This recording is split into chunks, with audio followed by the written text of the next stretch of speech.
자, 일단 글을 쓸 거니까 내 메뉴에 글쓰기 눌러볼까요? 그러면 이쪽에 이제 제목을 적는 란이 있죠. 제목을 클릭하시고 제목을 입력을 할게요. 예를 들어 대추의 효능에 대해 알아봅니다. 요거 그대로 적어볼게요. 나중에는 우리 상품을 스마트 스토어에 올렸다면 그 상품을 홍보하는 용도로 활용하셔도 돼요.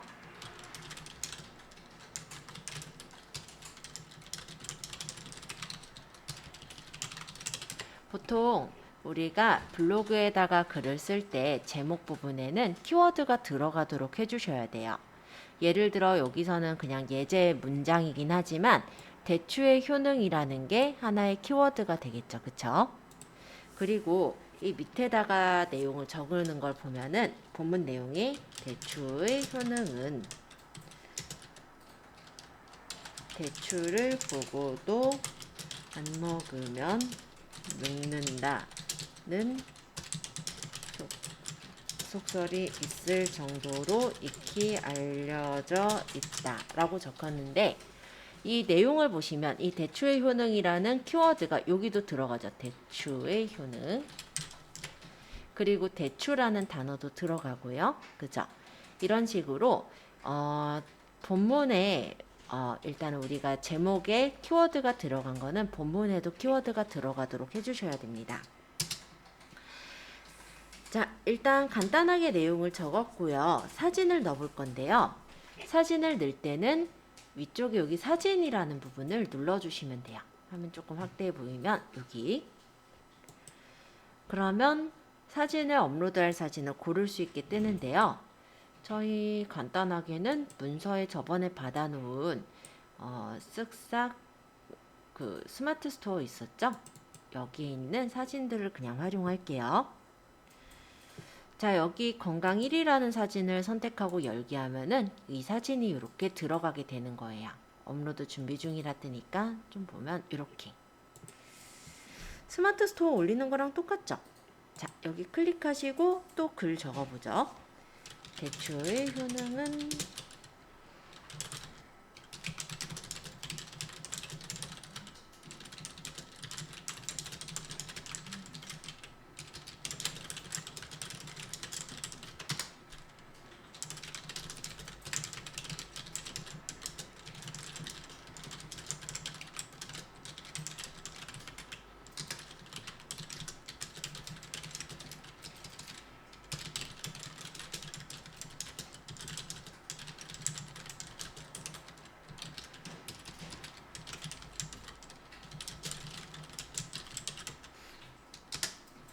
자, 이렇게 지금 내용을 적었습니다.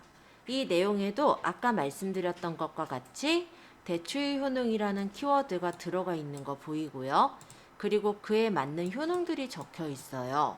그럼 대추를 찾은 사람들이 이러한 키워드들도 같이 쳤다라고 했을 때 또 걸려 나올 수 있는 그런 부분들이 되겠죠. 그래서 포스팅을 하실 때 일단 주의하셔야 되는 부분이라고 한다면 키워드가 제목에도 들어가야 되고 내용에도 이렇게 중간중간 들어가야 된다는 거예요. 그리고 글만 적다 보면 되게 재미없는 그런 포스팅이 되기 때문에 지금처럼 사진, 글의 형태로 작성을 하게 됩니다. 자, 그럼 여기다가 또 사진을 넣어볼게요. 그럼 다시 사진을 눌러서 여기서는 예제가 건강 3번 넣은 것 같아요. 선택해서 열기 하면 사진이 들어가지겠죠?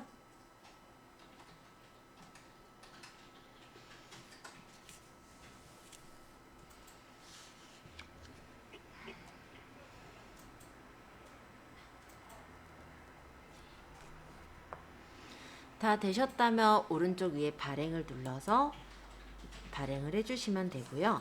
카테고리는 우리가 어디다가 올릴 거냐면 건강을 지켜요.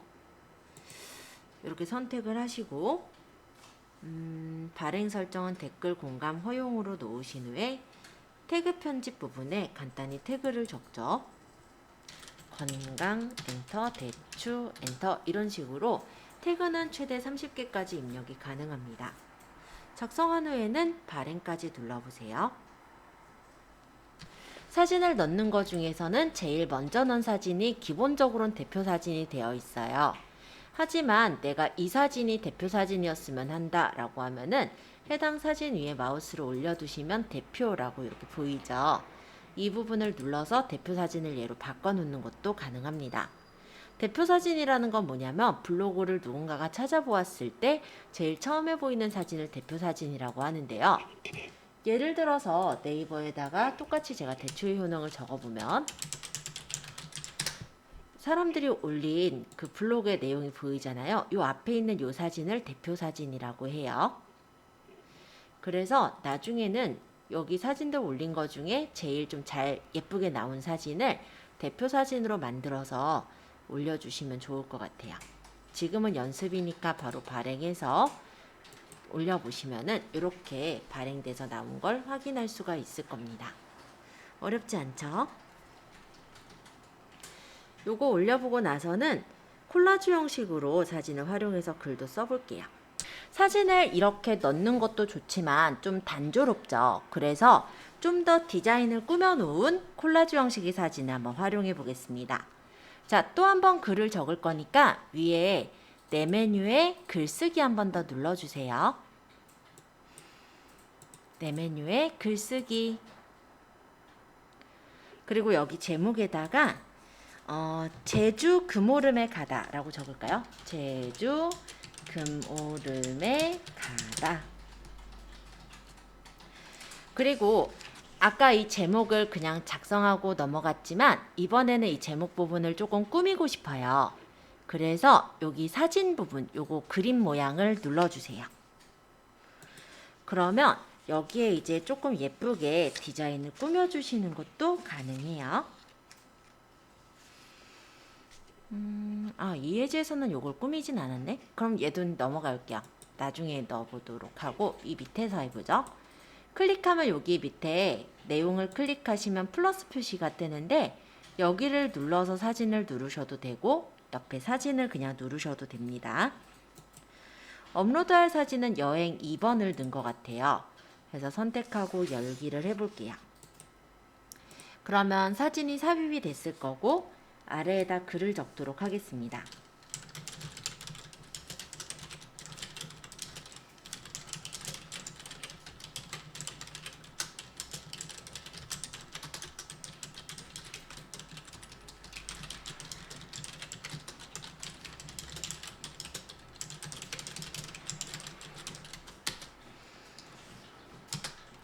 자, 이 밑에도 사진을 넣어보도록 할 건데요. 다시 한번 사진을 눌러서 업로드할 사진을 고르는 거예요. 여행 6번을 선택을 했네요. 선택하고 열기를 하면 사진이 또 들어가지겠죠?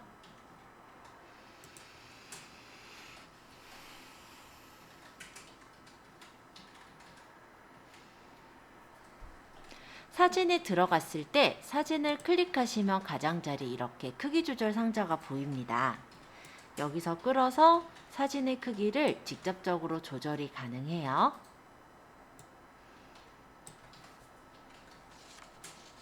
그리고 이 사진을 내가 정렬을 가운데 정렬하겠다. 그럼 가운데 정렬을 누르면 사진이 이렇게 가운데로 가는 걸 볼 수가 있죠.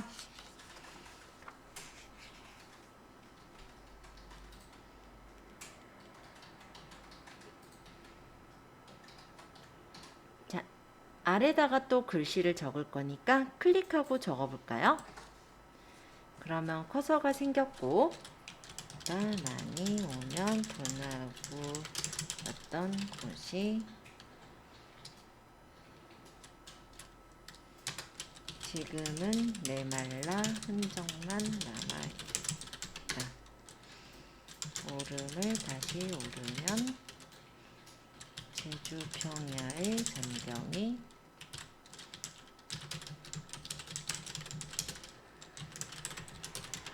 대략적으로 적었습니다. 자, 이 밑에다가 사진을 이번에 또 넣어볼 건데요. 한 개 한 개 이렇게 사진을 넣어도 좋지만 이번에는 사진을 여러 개를 넣어볼 거예요. 그럴 때 사진에서 업로드할 사진 이번엔 여행 5번하고 아마 11, 12, 13번 이렇게 는 것 같아요. 그럼 여행 5번하고 13번을 선택해서 제가 열기를 해볼게요. 6번 같죠? 5번하고 6번. 자, 이렇게를 선택해서 열기를 하면은 사진을 2개 이상 선택했을 때는 첨부 방식을 고를 수 있게 뜹니다. 자, 일단 개별 사진은 사진이 한 장 한 장 그냥 따로 올려지는 방식이고요. 콜라주의 경우는 사진이 이렇게 레이아웃으로 배치가 돼서 올려지는 형식이에요. 슬라이드는 옆으로 넘기는 형태로 올려지는 게 슬라이드 방식입니다. 따라서 지금 레이아웃은 콜라주로 선택을 할게요. 그럼 이렇게 사진이 들어가게 되는 거예요.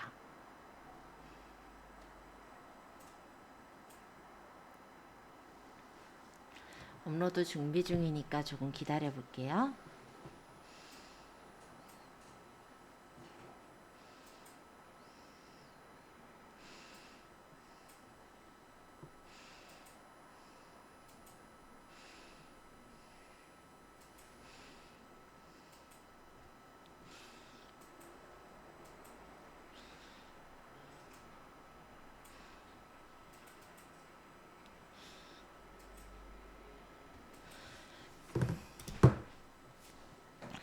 자, 이렇게 지금 콜라주가 들어갔는데요. 얘가 되게 넓게 있죠.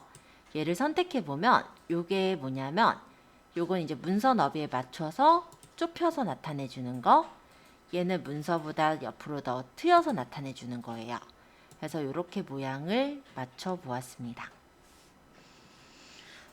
다 됐다면 또 역시 오른쪽 상단의 발행을 눌러 볼게요.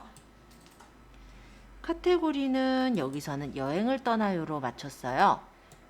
네, 여행을 떠나요 카테고리로 골랐고, 그 다음에 댓글 공감 허용에 체크한 채로 밑에 태그는 여기 이제 맞는 키워드들을 적는 거예요. 제주, 금오름, 여행, 제주도 여행. 30개까지 넣을 수가 있고, 다 되셨다면 발행까지 누르도록 하겠습니다. 그러면 이렇게 발행이 돼서 나오는 걸 확인할 수가 있죠. 한번 올려보시면서 질문 받을게요. 자, 그러면 이제 블로그 글쓰기 2번째 단계로 넘어가 볼 건데요.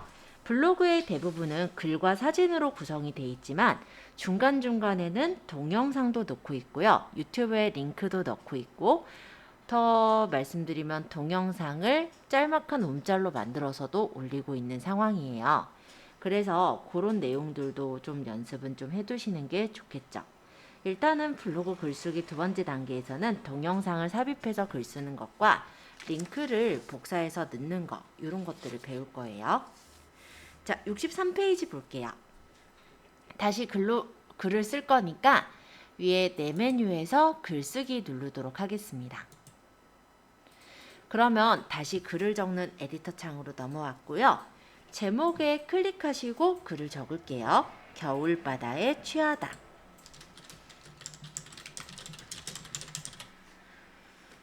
그리고 여기 보시면은 아까 배경사진 첨부할 수가 있게 되어 있어요. 여기를 누르면 내 컴퓨터에서 배경사진 첨부가 뜨고, 그럼 제목 배경에 깔을 사진을 선택을 할게요. 예제에서는 여행 17번을 선택했네요. 열기하면 이 부분에 그림이 들어가게 됩니다. 그러면 밋밋한 배경보다 밋밋한 그런 제목보다는 좀 더 이쁘게 맞출 수가 있죠. 여기서 위치 이동을 하면 이렇게 이미지를 움직여서 위치를 조절할 수가 있는 거예요. 그리고 이 밑에다가 클릭하시고 내용을 적으면 되겠죠.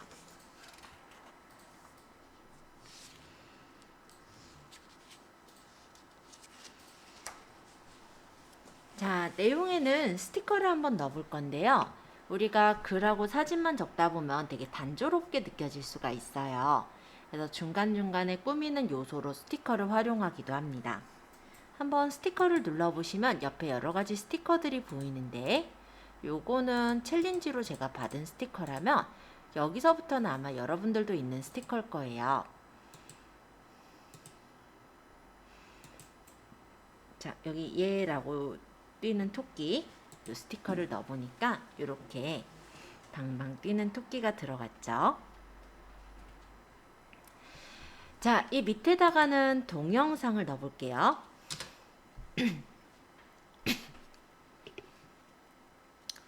그러면 글쓰기 도구 중에 여기 동영상을 클릭. 그리고 동영상 추가를 클릭합니다. 쓱싹 스마트 스토어에 보시면 여행 비디오라는 동영상이 하나 있을 거예요. 선택해서 열기 해보시면은 동영상이 들어가지겠죠? 조금 기다려 볼게요.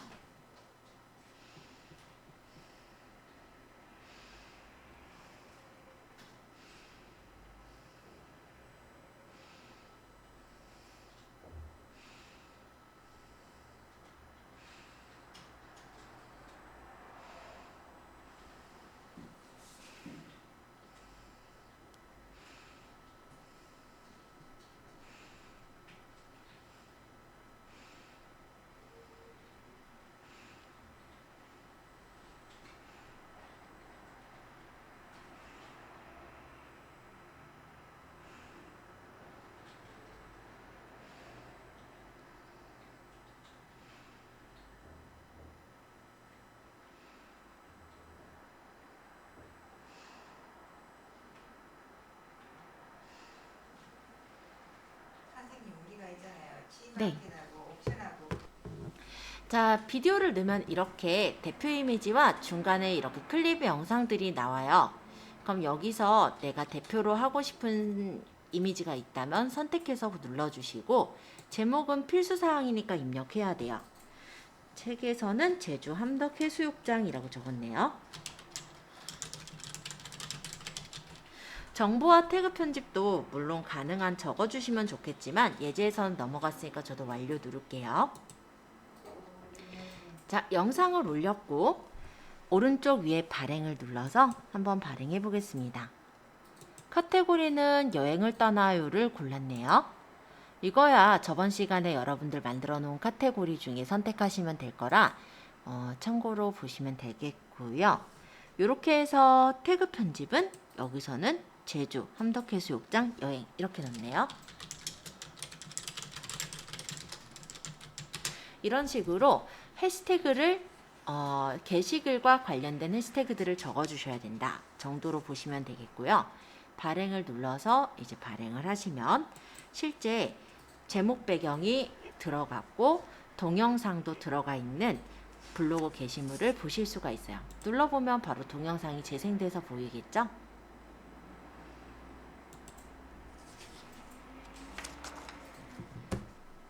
자, 이번에는 우리가 유튜브에다가 만약에 어떤 영상을 찍어서 업로드한 게 있다면, 예를 들어 어떤 상품에 대한 소개를 넣었을 수도 있고, 그런 부분들을 우리가 동영상을 활용해서 글을 쓰고자 할 때 그때 활용하는 방법이에요. 68페이지고요. 일단은 유튜브에 영상이 필요하니까 새 창을 하나 추가해서 새 탭을 추가해서 유튜브를 들어가 볼게요. 자, 검색창에 유튜브. 자, 유튜브에서 예제에서는 검정콩 요리를 찾았네요. 저도 그럼 검색에다 검정콩 요리를 적겠습니다. 그러면 검정콩 요리들이 보이고요. 블로그에 올리고자 하는 동영상을 하나 고르도록 할게요. 여기 되게 많으니까 이 중에 마음에 드는 거 한 개만 골라주세요. 예를 들어서 뭐 꿀 한 방울 안 넣었다니까 한번 궁금하니 한번 눌러는 보겠습니다. 자, 예를 들어 이렇게 눌렀어요. 월 3천 버는 애를 시기하고 질투하고 싶은 마인드를 바꾸지 않으면서 3천을 벌고 싶다. 아인슈타인의 말에 따르면 정신. 그죠? 안녕하세요. 준TV 존입니다. 지금은 이 동영상을 보기 위해서 누른 건 아니기 때문에 잠깐 멈춰 두었습니다. 여러분들 마음에 드는 동영상 찾으셨어요? 그러면 위쪽에 이 주소 보이시죠? 이 주소를 클릭하시고 오른쪽 복사, 또는 이 밑에 공유를 누르셔도 돼요. 둘 중에 하나 하시면 됩니다. 공유해서 여기 URL을 복사, 둘 중에 하나로 하세요. 공유가 편하신 분은 공유해서 복사하시면 되고, 만약에 여기 있는 URL을 찍는 게 편하실 분은 찍어서 오른쪽 복사 이렇게 하시면 돼요. 둘 다 똑같습니다. 자, 복사하셨다면 이제 다시 요 내 블로그로 갈게요. 여기 겨울바다에 취하다 적었던 거 요 블로그로 찾아가서 글을 써보도록 하겠습니다. 그럼 마찬가지로 내 메뉴에 글쓰기를 하고요. 제목하고 본문을 이제 적을 건데요. 제목은 검정콩으로 만난 요리하기.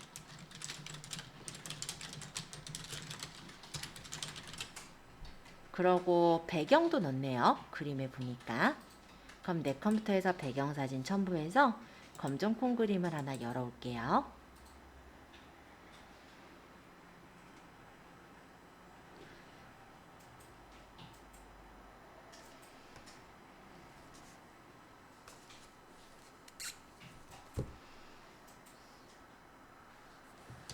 자, 그러고 이 밑에다가 클릭하시고 여기 대략 글을 적었네요. 첫 번째 요리로 유튜브에 검정콩 두유 만들기를 따라해 본다.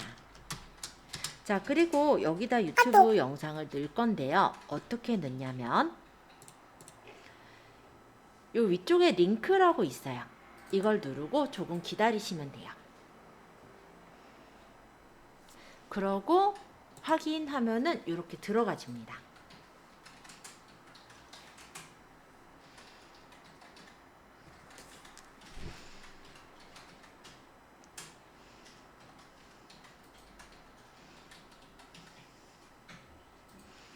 치고 뭘 하라고요? 링크에다가 하라고요? 검정콩으로 만난 요리하기. 어떻게 보면 막 정보성 포스팅을 쓰는 거예요. 그러면서 검정콩으로 이러이러한 요리를 할 수 있어요 해서 뭐 두유 만들기, 뭐 또는 콩자반 만들기 막 이런 걸 해놓고 예를 들어 검정콩 구매하러 가기 해가지고 검정콩을 연결해 줄 수도 있지 않을까요? 물론 여기는 이제 구매까지 딱 적혀 있진 않지만 만약에 우리가 이미 스마트 스토어에 올려서 팔고 있다라고 한다면 여기 글감에 가볼까요? 글감에 여기 옆에 쇼핑에 검색어를 적어서 찾을 수가 있는 거예요. 예를 들어서 제가 뭐 검정콩을 찾아보면 이런 식으로 스마트 스토어에 올려놓은 상품들이 뜨죠. 물론 저는 검정콩을 올린 게 여기 뜰 정도로 지금 가려면 좀 많이 가야 될 것 같긴 해요. 제 스토어 같은 경우는. 그죠? 어쨌든 여기 바로 떴다면 그걸 바로 선택해서 다음에 바로 찾아 들어올 수 있게 그렇게 연결을 해줄 수가 있겠죠. G마켓이나 이런 옥션에 쿠팡에 띄운 것들도 뜨는 거니까 여기서 찾아서 만약에 내가 이걸 판다. 그럼 얘를 이렇게 눌러서 띄워주시면 되는 거다라는 거죠. 예를 들어서 우리 이름을 이렇게 줬던가요? 저번에 검정콩 적을 때? 아, 블랙푸드구나. 그죠? 이런 식으로 쳐보면 만약에 떠 있다면 그거를 골라서 넣으면 되겠죠. 이런 거 선민이네 가게 도톨라라 거 있다. 그죠? 네. 한일 컴퓨터도 있고 그럼 이렇게 넣어가지고 띄우면 돼요. 안 어려워요. 그래서 포스팅을 잘 해서 그거를 사고 싶게 사람들한테 좀 유도를 해놓고 우리 몰로 가서 사게 이렇게 링크를 걸어서 몰로 유도가 돼서 들어오게 해주시는 것도 가능하겠죠. 또는 이렇게 찾아서 넣어도 되고 아니면은 우리 실제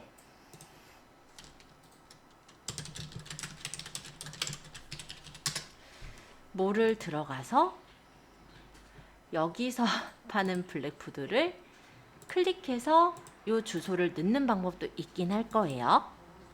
근데 이렇게 넣는 거랑 모양이 조금 달라요. 그걸 보여드리려고 잠깐 들어왔어요. 링크 눌러서 이렇게 가져와줬고 확인하면 이렇게 들어가요. 얘랑 얘랑 뭐 조금 모양이 다르죠. 해서 깔끔한 거는 오히려 여기 글감에서 쇼핑 골라오시는 게 좀 더 깔끔해 보이지 않을까. 그래서 저는 이 방법이 더 나을 것 같고요. 근데 만약 이렇게 찾기가 힘들다면 스토어에서 URL 복사해서 아까 동영상 넣은 것처럼 이렇게 넣어서 링크를 연결할 수도 있어요. 다 됐다면 발행 한번 해볼게요. 요거는 카테고리를 어디다가 넣나 봤더니 건강을 지켜요에 넣네요. 여러분들은 만들어 놓은 그 카테고리에 넣으면 돼요. 태그는 검정콩,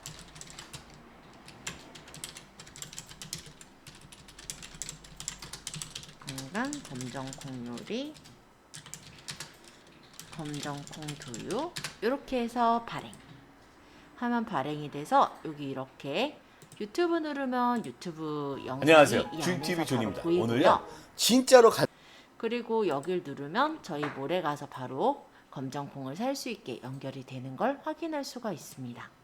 물론 얘도 똑같아요. 누르면 저희 몰로 들어가서 검정콩을 살 수 있게 들어와지죠. 자, 이렇게 한번 올려보세요. 여러분들 블로그를 지금 운영을 하시면서 아마도 포스팅을 써보시면은 사실 방문하시는 분들이 뜨문뜨문은 있지만 갑자기 많이 늘거나 하진 않을 거예요. 왜냐면 블로그의 지수도 현재 낮은 상태이기도 하고 블로그에 글이 많지가 않기 때문에 사람들의 방문이 한 번에 많아질 수는 없는 거죠. 그렇다면 그런 것들을 이끌어줄 수 있는, 그러니까 하나의 어떤 응원군, 나의 어떤 편이 될 수 있는 게 바로 이웃이라고 보시면 돼요. 그래서 이웃을 추가하시는 방법을 한번 배워보도록 하겠습니다. 자, 일단 네이버 사이트에서 확인을 해볼 건데요. 저희 네이버 사이트에서 여기 블로그 탭으로 가보시면은 블로그들이 쭉 보여요. 그러면 여기서 내가 어떤 블로그를 찾고자 한다면 여기 글에서 블로그나 별명 아이디를 쳐서 찾으시는 것도 가능해요. 아니면 내가 어떤 키워드를 좀 관심을 갖고 어떤 키워드에 포스팅을 많이 하는 사람을 찾고 싶다면 그 글에서 키워드를 적어서 검색을 해보시는 것도 가능합니다. 예를 들어서 저 같은 경우 뭐 셀프 네일에 관심을 갖는 사람이 좀 궁금하다면은 셀프 네일 이런 식으로 쳐보면은 셀프 네일 후기라든지 셀프 네일 뭐 추천이라든지 이런 것들을 올려놓은 사람들이 보일 거예요. 그러면 여기에서 들어가 보고 나랑 이제 만약 관련된 사람이면 그 사람을 우리가 이웃으로 신청을 하시면 되겠죠. 네, 보통 그렇게 우리가 관련된 이웃들을 모을 때 활용하시는 방법이 되는데요. 만약에 여기를 찾아 들어갔는데 그냥 아무데나 들어왔어요, 사실. 이 사람의 글이 괜찮다라고 한다면 이웃 추가를 해서 이때 이웃이나 서로 이웃으로 추가를 할 수가 있는 거예요. 물론 여기를 추가해라라는 의미는 아닙니다. 자, 이웃이라는 건 어떤 거냐면 내가 이 블로그에 관심이 있어서 팔로우를 하겠다라는 거예요. 즉 이분이 어떤 게시글을 쓸 때 우리 여기 블로그 탭에 보이게, 항상 보이게 그렇게 되는 게 이웃인데요. 그건 나만 팔로우하는 관계예요. 그래서 이 사람의 승인이 없더라도 그냥 팔로우를 할 수가 있고 이 사람이 글을 쓴 거를 내가 받아볼 수가 있지만 반대로 내가 글을 쓴 거를 이 사람이 받아보지는 않는 구조예요. 그래서 우리는 이웃이 아닌 서로 이웃을 하시는 걸 더 추천을 드립니다. 그리고 여기는 지금 그냥 아무나니까 우리 그냥 간단하게 우리 블로그를 직접 찾아서 한번 가볼게요.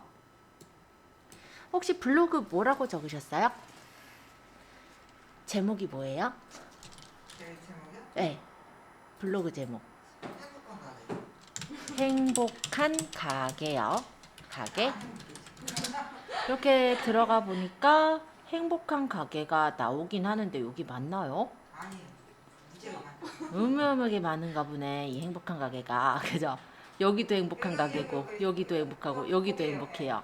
네, 찾았어요.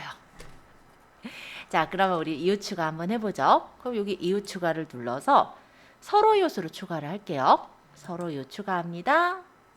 자, 서로 이웃은 보니까 이웃은 추가합니다고, 서로 이웃은 신청이라고 뜨죠. 왜냐하면 서로 이웃은 상대방이 동의를 해야 내가 이제 신청을 해서 메시지를 보내면 저 상대방, 그러니까 홍미님께서 동의를 해야 서로 이웃이 되는 거예요. 그게 서로 이웃 관계예요. 그러면 제가 글을 쓴 것도 홍미님께서 받아볼 수 있고 홍미님께서 글을 쓴 거를 제가 받아볼 수 있는 그런 관계가 됩니다. 그래야 교류가 되죠. 그죠? 자, 우리 어차피 몇 명 안 돼요. 그죠? 서로 한번 이웃 해보자고요. 일단은 행복한 가게 스토어예요. 찾아주세요. 그러고 서로 이웃 신청해 볼게요.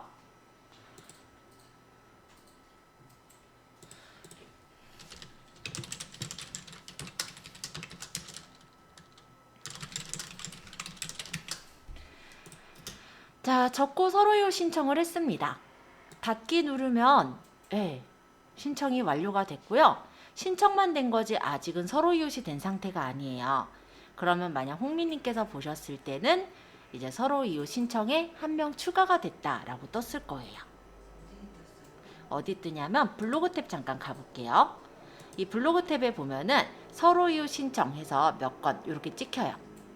여길 누르면 아마 제가 적은 내용을 볼 수 있을 거예요. 어떤 분은 짠 놈, 뭔 놈인지 한번. 제품 리뷰나 파스타 올리시는 분인가 봐요, 이분은. 그죠?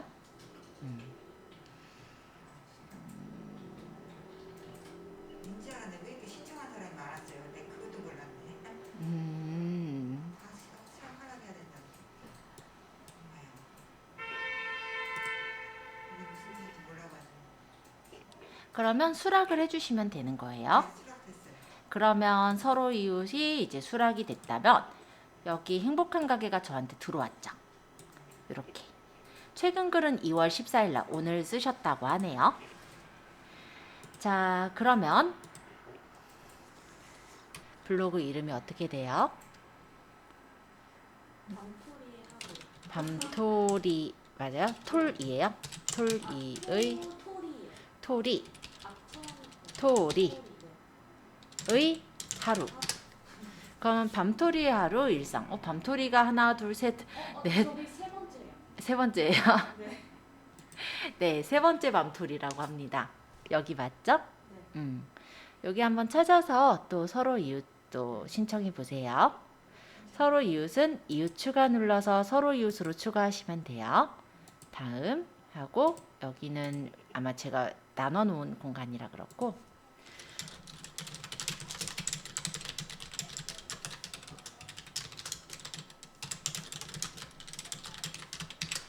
자, 이렇게 적고 다음 눌러서 신청했습니다.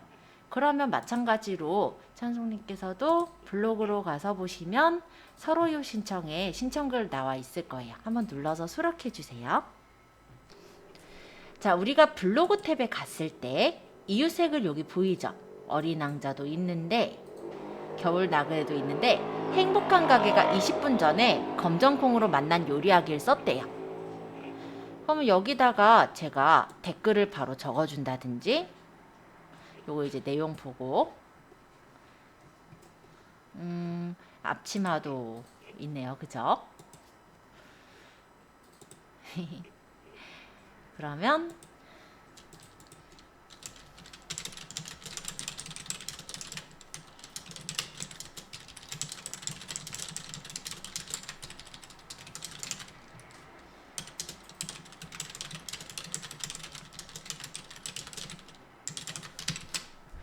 이런 식으로 적어서 댓글을 남기는 것도 가능하겠죠.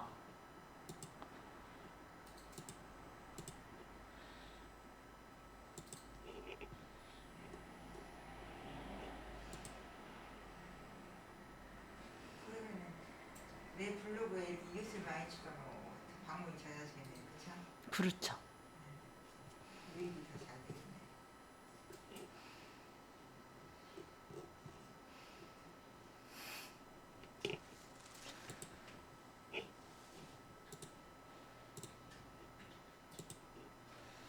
그래서 유입도 일단 더 잘 되기도 하고 서로 간에 이제 댓글이나 댓글을 남겨주기도 하기 때문에 블로그의 지수도 올라갈 수 있는 그런 부분이 돼요. 공감도 열어주세요. 다음에는.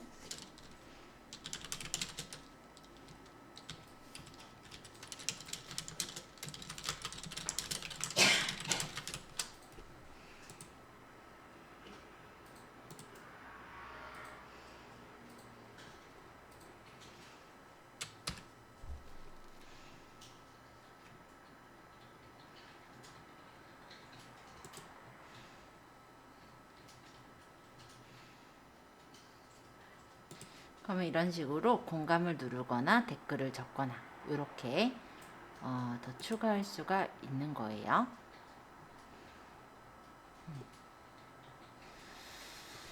자, 그러면 이웃에 대해서 한번 보았고요.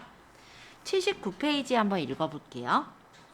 이웃과 서로 이웃의 차이는 뭘까요? 라고 적혀 있는데 이웃은 인터넷의 즐겨찾기와 비슷한 개념이 이웃이라고 합니다. 그래서 관심 있는 블로그를 등록해 두는 것을 이웃 등록했다고 하는데요. 나의 글은 상대방에게 보이지 않는 거예요. 그럼 서로 이웃이라는 거는 상호 교류를 위한 게 서로 이웃이죠. 그래서 상대방이 수락을 해야지 서로 이웃 관계가 되는 것이고 서로의 소식을 같이 확인하면서 공감을 해줄 수 있는 그런 부분이 바로 서로 이웃이라 보시면 되겠습니다. 그래서 이웃도 사실 어느 정도 많이 쌓여 있다면 자연스럽게 이웃을 신청하는 분들도 많아지게 되거든요. 그래서 이웃이라는 단위도 좀 잘 기억해서 활용하셨으면 해요. 그리고 이웃을 맺는 걸로만 끝나는 게 아니라 81페이지 보시면 댓글 달기라고 있죠. 이렇게 이웃이 글 적어놓은 데 찾아가셔서 눌러도 보시고 글을 읽어도 보세요. 요거는 저희 이제 학원 다니시던 분이 쓰셨던 내용인데 아마 국물떡볶이를 만든 거를 올리신 것 같아요.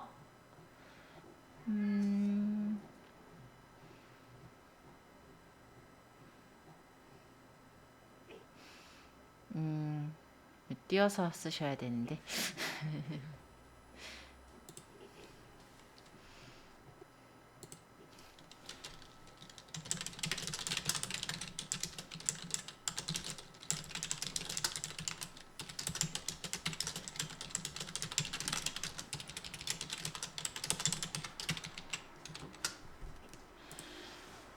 대략적으로 이런 식으로 한번 댓글도 한번 달아보시면 좋을 것 같습니다. 자, 82페이지 볼까요? 조금 더 배우기에 나와 있는 내용인데요. 공감은 좋아요의 일종이에요. 그래서 여기 보시면은 여기는 이제 댓글만 허락을 하신 거고 공감은 허락을 안 하신 거예요. 그러면 공감을 눌러줄 수가 없죠. 근데 공감을 누를 수 있으면 이렇게 바로 간단하게 눌러서 공감을 해줄 수 있기 때문에 오히려 댓글보다 반응을 더 잘 받을 수가 있긴 하거든요. 그쵸? 댓글은 일단 눌러서 뭔가를 써야 되지만 공감은 하트만 눌러도 되니까 공감 댓글이 같이 있다면 같이 또 적어주시는 분도 있기 때문에 글을 작성하실 때, 즉 포스팅을 하실 때 댓글만 체크를 하지 마시고 공감에도 체크를 해서 댓글 공감을 다 받을 수 있게 해주시면 좋을 것 같습니다. 자, 이제 넘겨서 챕터 8 모바일로 블로그 활용하기예요. 자, 일반적으로 블로그는 PC로 구성이 되어 있죠. 하지만 모바일도 활성화가 되어 있기 때문에 스마트폰에서도 쉽게 블로그를 쓰실 수가 있어요. 그래서 블로그 앱을 한번 설치를 해볼게요. 84페이지 보세요. 자, 핸드폰에 블로그 앱을 설치를 하실 거예요. 그래서 플레이스토어로 찾아가도록 하겠습니다. 일단 저는 제 핸드폰을 좀 연결을 할게요. 자, 플레이스토어를 들어가 주시고요. 여기 검색창에다 네이버 블로그라고 쓰시면 돼요.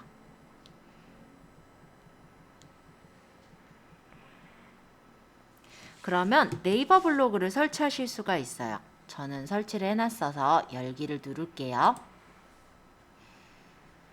이게 네이버 블로그예요. 자, 블로그 앱 화면 구성 85페이지의 내용을 참고해서 볼 건데요. 밑에 있는 이 부분은 얘가 이제 이웃 새 글, 요게 네이버에서 추천해준 추천글, 요거는 우리가 글을 쓸 때 쓰는 글쓰기, 포스팅, 그리고 여기는 내 소식, 요거는 내 블로그를 뜻하는 거예요. 그래서 요 첫 번째 이웃 새 글서부터 볼 건데요. 이 이웃 새 글은 나의 이웃의 새 글을 모아서 보여주는 거예요. 지금 제가 들어가 있는 게 다른 걸로 들어가 있어서 잠깐만 로그인을 바꿀게요. 일단 아이디가 여러 개라서 로그인 정보를 바꿔서 로그인을 하도록 하겠습니다. 자, 이렇게 한다면 여러분들하고 이제 같이 보일 건데, 여기가 왜 안 바뀌었을까요?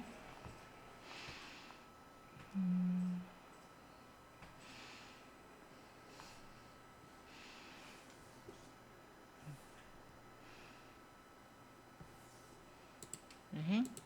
잠깐만요. 자, 그러면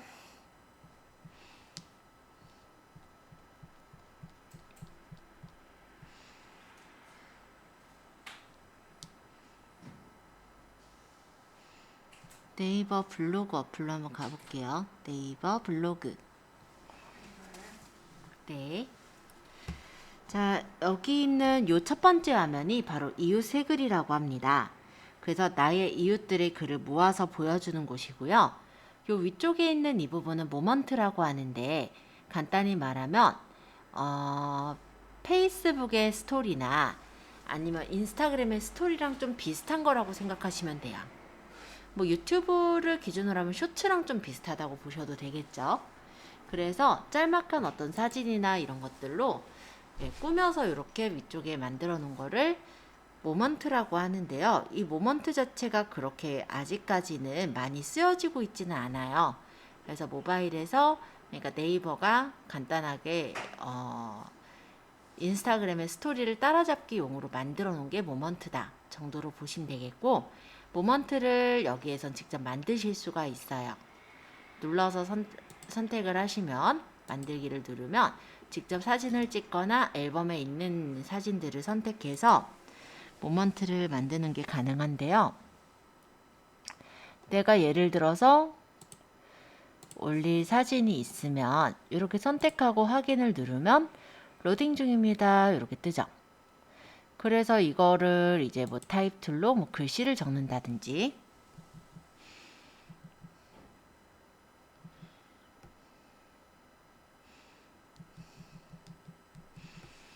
뭐 디자인도 여기서 마음에 드는 걸 고른다든지, 색깔 어떤 색깔로 할 것인지, 그리고 투명도 얼만큼 투명하게 할 것인지, 이런 거 골라서 설정하시고 이렇게 배치하시는 거고요. 요거는 그림 그리는 거, 요거는 그 동영상이라 하면 요게 효과예요. 그래서 이런 스타일이나 필터 같은 것들을 꾸며서 만드는 그런 부분이 모먼트라고 보시면 되겠습니다. 그래서 모먼트 자체가 그렇게 많이 활성화되어 있어서 쓰이거나 이런 건 아니라서 뭐 이런 도구가 모먼트다 정도로만 소개를 했어요. 내용 적고 태그 추가해서 등록하면 24시간 동안, 일단 전 편집 취소할게요. 24시간 동안 내 블로그 이웃들에게 이렇게 보여지게 되는 걸 모먼트라고 해요. 그러니까 내 블로그 이웃들에게 어떤 소통을 하는 용도로, 하나의 수단으로 쓸 수 있는 게 모먼트라 보시면 되겠고요. 밑에 있는 부분들은 이제 제 이제 서로 이웃들이 이렇게 글을 쓴 것들이 보이죠? 그럼 제가 공감을 눌러주거나 간단한 댓글을 바로 여기서 입력을 해줄 수가 있는 거예요. 중간에는 이렇게 마켓플레이스의 상품들이 보여지죠? 블로그는 블로그 마켓을 운영을 할 수가 있는데요. 블로그 마켓을 내가 승인을 받았다면 이런 식으로 마켓에다 상품을 올려서 판매도 가능합니다. 행복한 가게 스토어에 검정콩 만난 요리하기 바로 보이죠? 자, 이런 식으로 블로그에 이웃의 글을 바로 보고 뭐 댓글을 남긴다든지, 아니면은 뭐 내용을 눌러서 실제 본다든지, 이런 것들을 할 수 있는 게 이웃 새 글이에요. 자, 여기 두 번째 추천으로 가볼게요.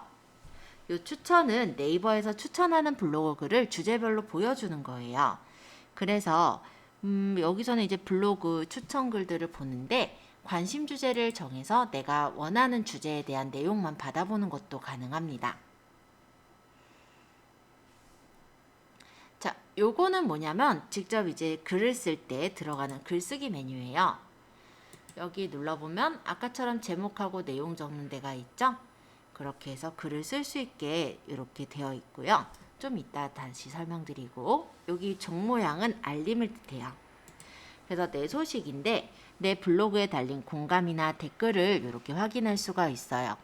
그래서 공감하기를 했다든지 서로 이웃을 신청했다든지 이런 내용들을 확인할 수가 있고, 만약에 이렇게 눌러서 이분 서로 이웃을 제가 수락하겠다라고 한다면 서로 이웃으로 추가해서 등록하는 것도 가능하겠죠. 자, 이런 식으로 서로 이웃 관리나 알림 부분에서 누가 공감을 했는지, 누가 어떤 글에 댓글을 담겼는지 이런 내용들을 확인할 수가 있기 때문에 바로바로 소통할 때 유용하게 활용하고 있습니다. 자, 옆에 사람 모양 눌러볼게요. 여기는 내 블로그의 화면을 보여주는 곳이에요. 그래서 제 일단 서브 블로그에 지금 오늘 방문객이 많지는 않네요. 67. 그리고 전체가 몇 명이 왔다. 이런 것들이 이렇게 보여지고 있어요. 여기는 제가 얼마 전에 넣은 사진이 들어가 있죠. 프로필 사진인 거고, 여기 제 별명 이렇게 들어가 있는 게 보입니다. 자, 여기 중간에 홈 편집은요. 눌러서 커버 스타일이나 블로그명, 별명을 입력할 수 있는 공간이에요. 그래서 블로그명과 별명을 수정하면 PC에서도 수정된 내용으로 나타나게 되는 거라 참고해 주시고, 여기는 카테고리를 말합니다. 그래서 내 블로그의 카테고리들 이렇게 설정해 놓은 게 보이죠? 새로 게시글 쓴 거는 이렇게 N자가 나타나서 24시간 안에 새로운 게시글이 어디에 썼는지 이런 걸 확인할 수가 있고요. 눌러보면은 그 카테고리에 쓰여져 있는 글들을 확인하는 것도 가능해요. 자, 옆에 말풍선 모양은 안부글을 말해요. 그래서 내 블로그에 남겨진 안부글을 보고자 할 때 이렇게 들어가서 볼 수가 있는데, 자주 소통하자는 얘기도 있고 이런 글도 있죠. 자, 이런 거 되게 많이 와요. 하지 마세요. 내 블로그가 망하는 지름길입니다. 하지 마세요. 그래서 보여드리려고 남겨놓고 있어요. 자, 여기 사람 모양. 여기는 이제 이웃 목록이에요. 그래서 내 블로그에 이제 이웃인 사람들 이렇게 볼 수가 있고요. 여기 이제 서로 이웃이라는 뜻이죠. 그래서 서로 이웃인 사람들 몇 분 전에 글을 남겼는지 이런 것들도 바로 찾아볼 수가 있어요. 그래서 그 이웃이 활동이 잘 하는 이웃인지 아니면 활동이 뜸한 이웃인지를 이웃 목록에서 확인할 수가 있는 거죠.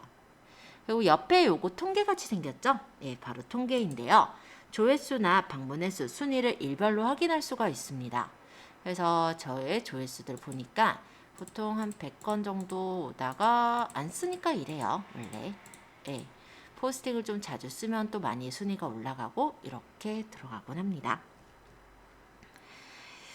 자, 그래서 조회수나 방문횟수 순위를 일별로 확인할 수가 있고요.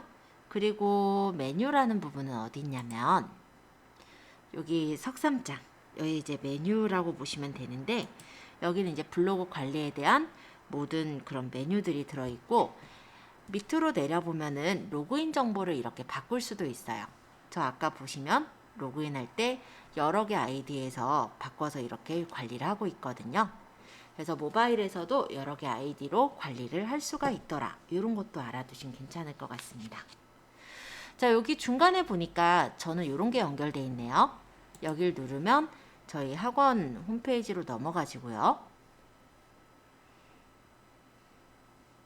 그죠? 여기 지금 카카오톡 채팅방을 누르면 바로 카카오톡으로 채팅을 할 수 있게 연결이 되어 있어요. 그죠? 뭐 쇼핑몰 가게 하면 쇼핑몰로 연결이 되겠죠? 뭐 이런 식으로. 일단 넘어가고, 그리고 인스타를 누르면 인스타로 넘어가지네요. 그래서 블로그로 찾아온 사람들이 다른 SNS 채널들로 이렇게 넘어가서 볼 수 있도록 이렇게 연결을 해놨어요. 요거 연결하는 것도 사실 그렇게 어렵지는 않거든요. 아직 우리가 채널이라고 했을 때 스마트 스토어 정도만 마련이 돼 있기 때문에 그 정도만 연결해 볼 건데요. 요게 스마트 스토어죠? 이렇게 몰로 넘어가서 몰의 상품을 볼 수 있도록 이렇게 넘어가집니다.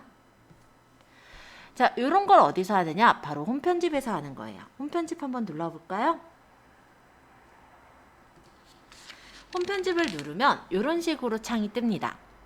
자, 이미지 변경과 커버 스타일이 보이는데요. 이미지 변경은 커버 이미지를 바꾸는 거예요. 그래서 여기를 누르면 앨범 또는 촬영을 할 수도 있고 기본 커버 이미지를 쓰실 수도 있는데요. 기왕이면 스토어랑 같은 느낌의 커버 이미지를 쓰시면 좋을 것 같기는 해요. 아니면 내가 이미지가 없다면 촬영 또는 앨범에서 선택해서 내 핸드폰에 저장되어 있는 사진으로 커버 이미지를 넣는 것도 가능하니까 참고해 주세요. 자, 이 부분은 커버 스타일이라고 하는데요. 이 앞에 있는 이 디자인을 내가 어떻게 배치를 해서 놓을 것인가, 이런 부분입니다. 그래서 물론 상위 노출하고는 상관은 없지만 내가 보기 좋은 대로 커버의 스타일을 꾸밀 수가 있는 부분이다 라고 생각하면 되겠고요. 여기 엘리의 일상 리뷰 적혀 있는 건 블로그 제목, 그리고 여기 엘리라고 적혀 있는 건 그 별명, 그리고 요 옆에는 바로 우리가 블로그에서 넣었던 프로필이 보여요. 프로필 사진. 그럼 내가 이 사진을 바꾸겠다. 여기를 터치해서 내 핸드폰에 있는 다른 사진으로 바꾸면 블로그에 있는 프로필 사진도 같이 바뀌는 부분인 거예요. 자, 참고로 말씀드렸고요. 밑에 이제 구성을 보자면 플러스와 화살표 모양이 보이죠? 이 플러스는 요소를 추가하는 거예요. 그래서 제가 외부 채널이랑 이런 걸 지금 추가해 놔서 이게 나와 있는 거고, 원래는 이렇게 없어요. 안 나와 있어요. 그럼 플러스를 눌러서 추가해 주시면 돼요. 예를 들어 소개를 누르고 보면은 이렇게 소개글을 띄워주죠. 모바일 블로그는 일반 블로그랑은 조금 다른 점이 전화번호랑 주소도 같이 넣어놓을 수가 있어요. 만약에 제가 전화번호를 넣고 주소를 골라서 넣었다라고 한다면 여기 개인정보 동의 체크를 해놓고 적용을 하면 이런 식으로 전화하기, 위치 보기가 들어가게 되는 거예요. 그래서 만약에 이게 뭐 개인 블로그라면 굳이 전화나 위치를 넣을 필요가 없겠지만, 만약에 오프라인 상업용 블로그라고 한다면, 매장 블로그라고 한다면 전화하기나 위치 보기 같은 걸 넣어서 활용할 수도 있겠죠? 지금은 없앨게요. 홈 편집에 가서 아까 여기 소개해서 여기 X 눌러서 제거하면 돼요. 전화하기는 실제 누르면 실제 전화가 가는 거고요.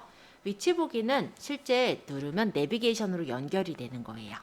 그래서 그 곳으로 갈 수도 있게 이렇게 되어 있어요. 일반적으로는 안 넣으셔도 될 거고, 아마 어떤 업체를 운영하고 있다. 그 쇼핑몰 같은 경우도 굳이 넣을 필요는 없을 거예요. 그죠? 근데 만약에 어떤 뭐 음식점이라든지 미용실이라든지 이런 식으로 오프라인으로 사람들이 찾아오는 공간이다 라고 한다면 그때는 넣어두시면 편할 것 같아요. 자, 이번엔 글 목록을 볼게요. 글 목록이 아니라 여기 플러스 다시 눌러서 이번에는 외부 채널을 볼게요. 자, 외부 채널을 누르면 이런 식으로 외부 채널들을 채워낼 수 있게 나와요. 그래서 우리 요거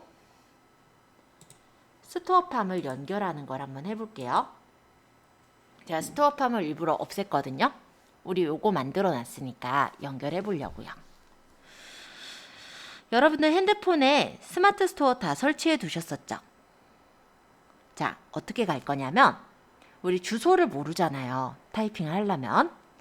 그래서 잠시 휴대폰에서 요 중간에 요 버튼 눌러서 메인 화면으로 빠져나오고 스마트 스토어 센터로 갈게요. 저는 뭐를 이렇게 빼놨어요. 그래서 뭘로 바로 들어갈 수도 있지만 아마 여러분들은 빼놓지 않았을 거라는 가정으로 저는 스마트 스토어 센터 저번에 설치했던 어플로 가겠습니다. 그럼 스마트 스토어 센터가 나올 테고 로그인을 좀 할게요.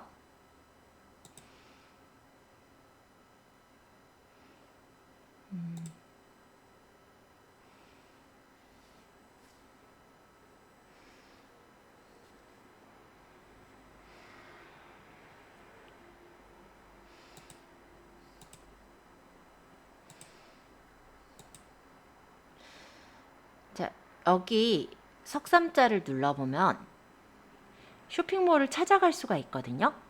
이렇게 누르면 우리 스마트 스토어 쇼핑몰 왔죠? 여기 옆에 보면은 이렇게 네모에 화살표 그려진 모양이 있어요. 이걸 눌러서 URL을 복사해요. 그러고 다시 우리 블로그로 와서 여기 스토어팜 있는 데다가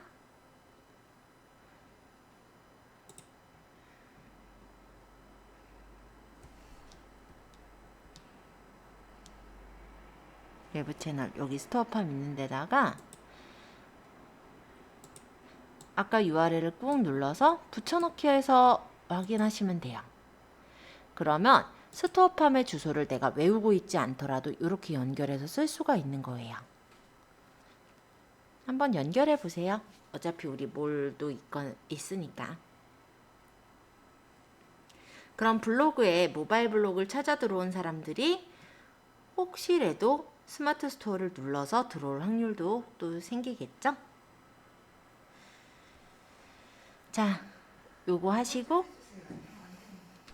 자, 연결하시는 건 나중에 뭐 유튜브나 뭐 이런 채널들 더 있으시면요, 포스트나 뭐 인스타그램 등에 연결하셔서 쓰시면 돼요. 적용. 그리고 홈편집에 보시면은 인기글 대표글이 있어요. 여기 플러스 눌러서 제가 인기글 대표글을 누를게요. 자, 인기글은 뭐냐면 원래 블로그에서 인기 있는 글. 아마 최근에 인기 있는 글이 이 가습기 고장 난 거 요거 많이 눌러봤나 봐요.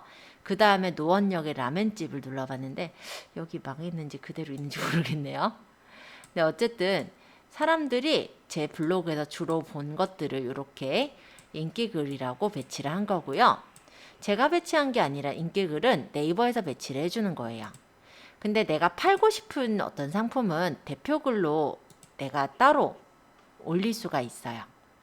대표글이라는 건 뭐냐면 내 블로그에서 내가 대표해서 앞에다 띄우고 싶은 글들이 대표글이라고 보시면 돼요. 그래서 이 대표글 관리를 눌러서 들어가시면은 내가 글을 쓴 것들 중에 만약 이 검정콩을 띄우겠다. 추가해서 넣으면은 이렇게 검정콩의 위치가 뜨고요. 여기 석삼자들 보이죠? 이걸 눌러서 이 글들의 순서를 바꿀 수도 있어요. 그래서 확인을 하면은 대표글이 설정이 되죠. 물론 대표글만 보이게 해줄 수도 있고 대표글, 인기글 둘 다 보이게 할 수도 있습니다. 그래서 홈편집에서 적용하면은 이 부분에 이제 소개, 그 다음에 외부 사이트, 그리고 대표글들이 이렇게 보이죠. 그러면 내가 주로 이제 주력으로 팔고 있는 상품에 대한 소개글이 있다면 여기를 이렇게 눌러서 사람들이 들어가서 어떤 상품에 대해 보고 구매를 하러 들어가게도 연결을 해줄 수가 있겠죠. 자, 일단 설정하는 부분들 쭉 진행을 해봤고요. 여기 내용은 86페이지에 있는 내용도 해당이 되는 것 같으니까 참고해서 읽어보세요. 자, 이번엔 스텝 3의 블로그 앱에서 글쓰기 보도록 하겠습니다. 자, 기본적인 세팅을 다 했다라고 가정을 하고요. 이제 글을 써볼게요. 요 중간에 보시면 연필 모양의 버튼이 바로 글쓰기예요. 하단에 요 글쓰기를 눌러주시면 이런 식으로 글을 쓸 수 있는 상태가 되죠. 우리가 따로 지금은 글 쓰는 내용이 없으니까 그냥 책에 있는 그 지문 그대로 쓸게요. 상큼한 레모네이드. 아니면 난 레모네이드는 차마 쓰기 싫다 하면 다른 걸로 바꿔서 쓰셔도 돼요. 제목에다가 터치하고 상큼한 레모네이드. 인기글에 쓰는 거예요? 아니요. 인기글은 네이버에서 인기글을 따로 추천을 해서 띄워주는 거고요. 지금은 그냥 블로그에 글 쓰는 거예요. 포스팅하는 거. 그래서 상큼한 레모네이드라고 제목을 적었고 그 다음에 옆에 여기 제목글을 좀 꾸밀 거면 여기 있는 사진을 눌러서 레모네이드는 아니지만 그냥 아무 사진이나 하나 선택해서 띄워주세요. 체크하시고 여기 첨부를 누르면 이 위쪽에 이렇게 들어가지죠? 그리고 이 밑에다가 클릭하시고 내용을 적으시면 돼요. 기분이 다운될 때. 내용을 적을 때 우리가 이렇게 타이핑을 할 텐데요. 손으로 치는 게 좀 피곤할 수가 있거든요. 혹시 그렇다면 여기 점점점을 눌러서 저는 음성 입력을 해볼게요. 자, 마이크를 눌러서 이제 말하겠습니다. 멋진 친구와 멋진 곳에서 톡 쏘는 상큼한 레모네이드 한 잔으로 활기를 찾아요. 네, 안 쳤어요. 얘가 다 쳐줬어요. 이렇게 할 수도 있어요.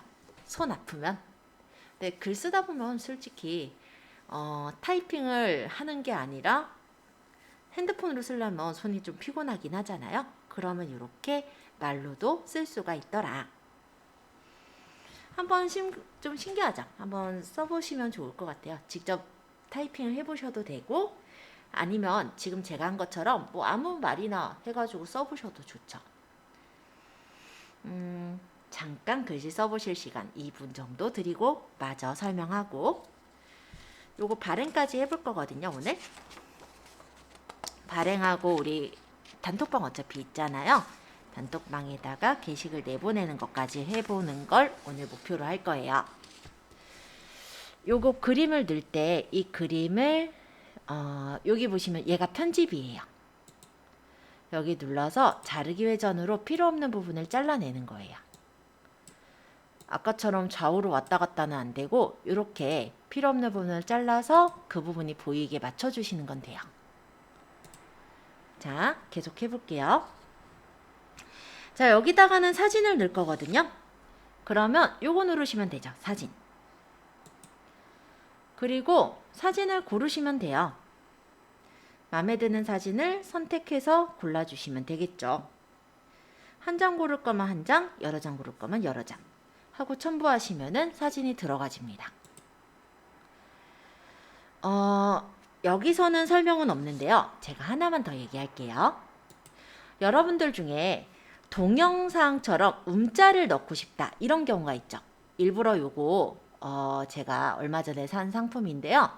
요거가 뭐냐면 실제 이제 요 안에 이제 액체가 흔들리는 거를 찍은 영상이에요. 간단히 말하면 이거를 동영상 자체로 올릴 거면 얘를 체크해서 첨부하면 되는데요.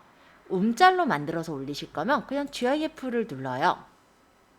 그리고 얘를 만들기를 누르면 얘가 3초짜리 음짤이 돼요. 흔들거리는 거 보이죠? 이거 하고 체크.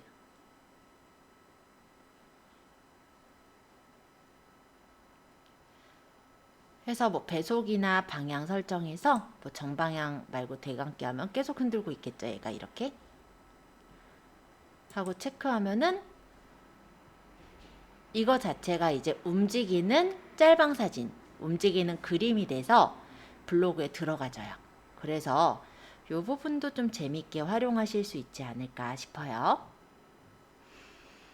가끔 뭐 어떤 질감이라든지 이런 거 표시할 때 동영상을 넣기도 하지만 동영상은 플레이 버튼을 눌러야 움직이니까 사실은 사람들이 잘 보지 않게 되는 부분이 있거든요. 그런 부분에서 동영상을 짤막하게 찍어서 그것을 움짤로 만든다면 얘는 자꾸 움직여요. 화면이. 예, 뭐 플레이 버튼을 누를 필요도 없이 계속 움직여요. 그렇기 때문에 사람들의 눈길을 좀 끌 수가 있어요. 일단 그래서 요거 한 개만 더 추가했습니다. 제가. 자, 어쨌든 다 썼다 라고 가정을 해보겠습니다.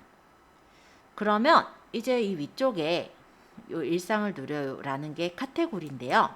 여기를 눌러서 내가 올리고자 하는 곳 카테고리를 요 예제에서는 컴퓨터를 배워요에 올렸는데 그건 만든 적이 없는 것 같은데 그냥 일상 누려요에 올릴게요. 그리고 여기 등록 있죠? 이 등록 버튼을 눌러요. 그러면 이렇게 등록이 돼서 올라가는 거예요.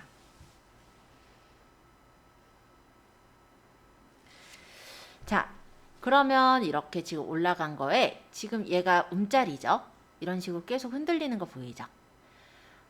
보면은 이렇게 GIF 음짤은요. 아무래도 해상도는 조금 깨져요. 그렇지만 그게 그렇게까지 거북하게 보이지는 않을 거예요. 그래서 이런 형식으로 활용이 가능하더라 라는 것도 말씀드렸고, 여기 점점점을 눌러서 수정하기라면 나중에 언제든지 요 글을 다시 수정해서 고치는 것도 가능합니다. 예를 들어 이 사이에다 글을 적겠다. 클릭하고 대략 글을 적고, 만약에 여기 눌러서 내가 만약 태그를 넣겠다. 태그도 추가해서 확인하고 등록하면 등록이 돼서 올라가겠죠?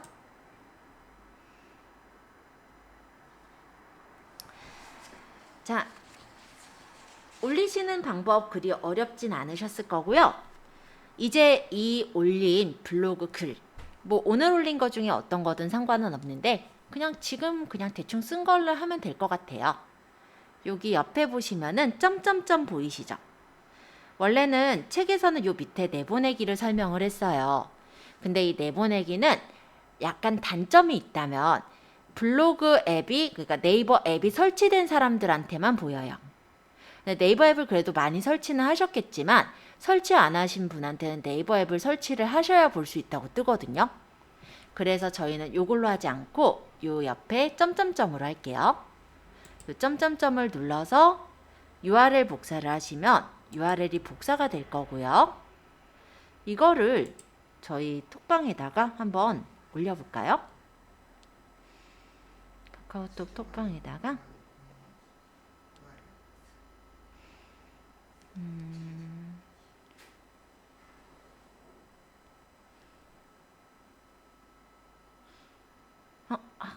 딴 데 올렸다. 잠깐만요.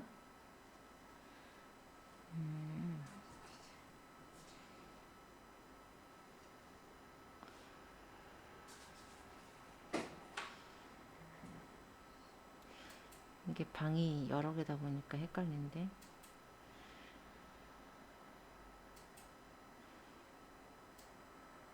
이유 아니고 네이버를 세 개 만들 수 있다고 여긴가? 했잖아요. 아이디를. 만약에 다른 아이디 여기도 아닌데. 다 연결해서 갈 수 있어요? 다른 아이디요? 네.